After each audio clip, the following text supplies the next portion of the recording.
사랑하는 성도 여러분, 오늘도 희망차고 복된 하루입니다. 오늘 우리가 함께 대할 말씀은 신명기 31장 12절로 13절에 있는 말씀입니다. 당신들은 이 백성의 남녀와 어린아이만이 아니라 성 안에 있는 당신들과 같이 사는 외국 사람도 불러 모아서 그들이 율법을 듣고 배워서 주 당신들의 하나님을 경외하며 이 율법의 모든 말씀을 지키도록 하십시오. 당신들이 요단강을 건너가서 차지하는 땅에 살게 될 때에 이 율법을 알지 못하는 당신들의 자손도 듣고 배워서 주 당신들의 하나님을 경외하게 하십시오. 신명기 31장부터는 신명기의 전체의 결론이 되어져 갑니다. 특별히 31장에는 세 가지를 담고 있습니다.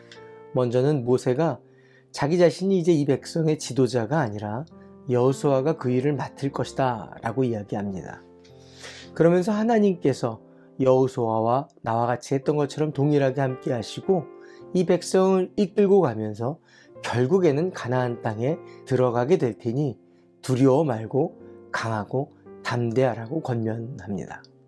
그러면서 모세는 본인이 적은 율법을 레위 자손 제사장들과 또 장로들에게 전해주면서 그들로 하여금 그 율법을 이젠 초막절에 모든 백성들을 향해서 낭독하라 라고 명령합니다. 이제는 모세를 통해서 하나님의 말씀이 선포되었던 시대가 마감하고 제사장들과 그리고 장로들을 통해서 모세의 율법을 맡아서 그것을 가르치며 또 따라 지켜 행함으로 하나님의 뜻을 이루어가는 세대가 되기 시작한 것입니다. 마지막으로 16절 이하는 모세의 노래를 소개하고 있습니다. 그러면서 이 노래를 부르게 하신 하나님의 그 이유를 설명합니다. 이 백성은 이제 가나안 땅에 들어가서 결국 나를 버리고 이방신들과 함께 짝하면서 나의 언약을 깨트릴 것이다. 때문에 지금부터 이 노래를 부르기 시작하다가 그때가 돼서 무슨 뜻인지 지금은 몰라도 그때는 알게 될 것이다. 그러면 이 노래가 증거가 되기 때문에 이 노래를 부르라 이렇게 시키는 것입니다. 결론적으로 31장에는 모세의 복잡한 여러 가지 마음이 담겨져 있습니다. 그가 하나님의 부르심을 받아 지금까지 헌신하고 왔던 지도자의 역할을 내려놓고 여호수아에게 물려주면서 자기 자신을 돌아보게 할 뿐만 아니라 하나님의 주권을 인정하고 나가는 모세의 믿음을 온 백성이 볼 수 있게 한 것입니다.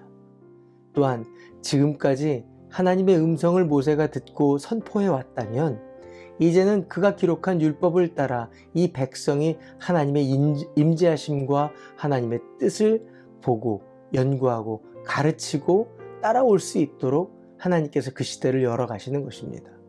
여호와의 말씀을 모두가 이제는 따라야 하는 시대가 된 것입니다.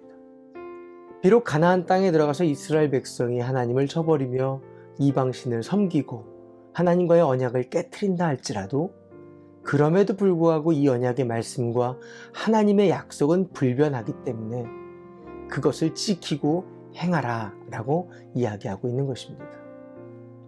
성도에게도 동일한 하나님의 은혜가 있습니다. 그 말씀을 믿고 순종하고 나아갈 때 오늘도 하나님의 뜻과 계획이 우리의 삶을 통해 이루어가지는 줄 믿습니다. 오늘도 하나님의 뜻과 하나님의 말씀에 헌신하는 복된 하나님의 사람 되시길 바랍니다. 기도할까요? 좋으신 아버지 하나님, 오늘도 그 말씀을 가르치며 배우며 순종함으로 하나님의 뜻과 소원을 이루어드리는 하루 되게 하여 주시옵소서. 예수님의 이름으로 기도합니다. 아멘. 오늘도 성령님과 동행하시는 하루 되시길 바랍니다. 화이팅!